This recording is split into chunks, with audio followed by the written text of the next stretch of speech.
Welcome to Player One Memories, a nostalgic look back at the classic days of arcade gaming. 1986 saw musician Boy George be a guest star on one of the 80s most memorable TV shows, The A-Team. I kid you not. He played a character called Cowboy George. It's pure 80s gold, and the real reason why Hollywood cannot replicate these shows in reboot or movie form is simply because they were made by a bunch of whacked out 80s cocaine-fueled producers that came up with this type of episode on their normal days. We're the A-Team. Son of a gun. So there. And on the movie front, Hong Kong Bulletmeister director John Woo unleashed his film, A Better Tomorrow, and introduced an international audience to the coolness that is Chow Yun-Fat. Although I would highly recommend checking out the sequel, A Better Tomorrow 2, which features hands down one of the most insane end action scenes ever put to film, and nearly ended up blowing up star Chow Yun-Fat in the process.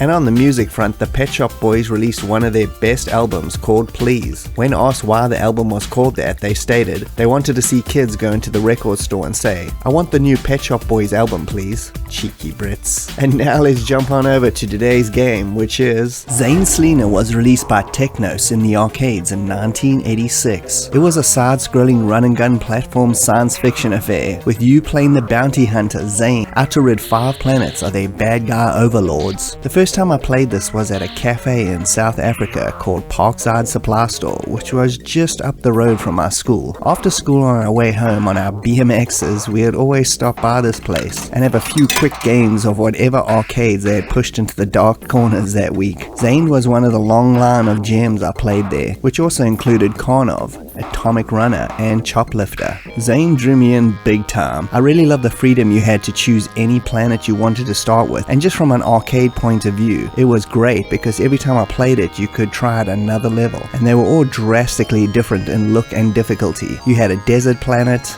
jungle, water, rock, and volcano planets to blast your way through. Xain'd was equipped with a nifty double jump and an array of weapons that could be picked off dead bad guys, such as a grenades combo, spread shot, and massive laser fire. Your goal on each planet is to blast your way through the scum, some crazy mid-bosses, and then facing off against the end of the level bad guy. Once defeated, you plant a bomb on their base and fly out of there as fast as possible, which leads to the ultra cool shoot 'em up stages as you flee the planet. These sections are pretty easy, but are a nice cool segue between the planets and gives a bit of variety to the gameplay, which is always fun. The graphics are small but very detailed, with a nice selection of enemies on all 5 planets. The gameplay is still pretty good, but the key to survival is knowing what's coming up to either avoid or blast. Fortunately, you have an energy system, so you can take a few hits before you die, which makes it far less annoying. The game suffers from the usual Techno slowdown effect, which is in many of the arcade games, including their best known one, Double Dragon, but I honestly love it.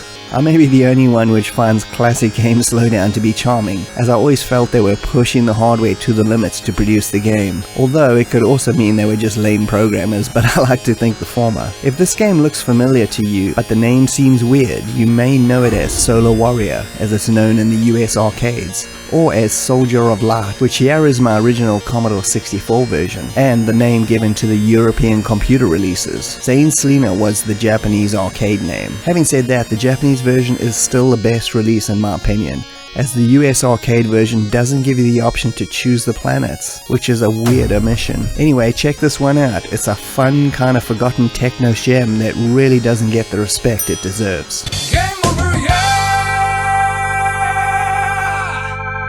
And thanks for joining me, Bastish B at 64K. If you can like and subscribe, that would be greatly appreciated, and I'll see you next time. Cheers.